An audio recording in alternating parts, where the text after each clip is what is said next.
salut à Versailles. Celui dont l'âme est triste et qui porte à l'automne son cœur brûlant encore des cendres de l'été, est le prince sans sceptre et le roi sans couronne, de votre solitude et de votre beauté. Car ce qu'il cherche en vous, au jardin de silence, sous votre ombrage grave ou le bruit de ses pas, poursuit en vain l'écho qui toujours le devance. Ce qu'il cherche en votre ombre, au jardin, ce n'est pas les murmures secrets de la rumeur illustre, dont le siècle remplit vos bosquets toujours beaux, ni quelque vaine gloire accoudée au balustre, ni quelque jeune grâce au bord des fraîches eaux. Il ne demande pas qui passe ou qui revienne, le héros immortel ou le vivant fameux, dont la vie orgueilleuse, éclatante et hautaine, fut l'astre et le soleil de ces augustes lieux.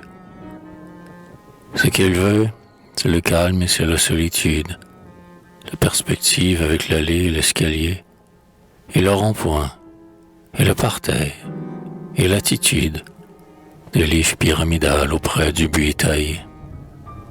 La grandeur taciturne et la paix monotone de ce mélancolique et suprême séjour, et ce parfum de soir et cette odeur d'automne qui s'exhale de l'ombre avec la fin du jour.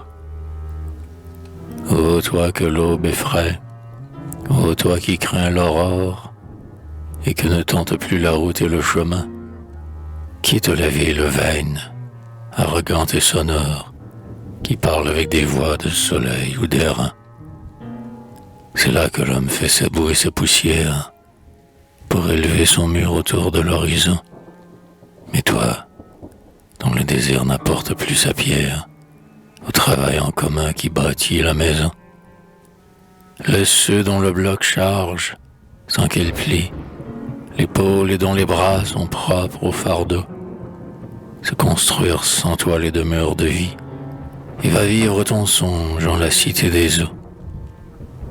L'onde ne change plus en tes mille fontaines, ô Versailles, cité des eaux, jardin des rois.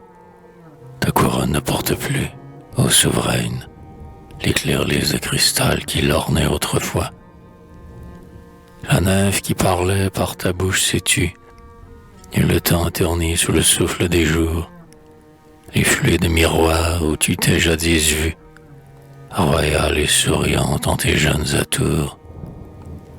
Tes bassins endormis à l'ombre des grands arbres verdissent en silence au milieu de l'oubli, et leur teint qui s'encadre aux bordures de marbre ne reconnaîtrait plus ta face d'aujourd'hui.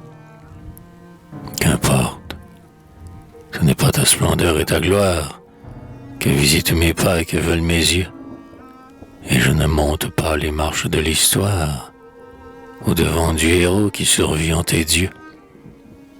Il suffit que tes eaux égales et sans fête reposent dans leur ordre et leur tranquillité, sans que demeure rien en leur noble défaite de ce qui fut jadis un spectacle enchanté. Que m'importe le jet, la gerbe et la cascade, et que Neptune à sec ait brisé son trident, et quand son bronze aride d'un farouche encelade se soulève, une feuille morte entre les dents.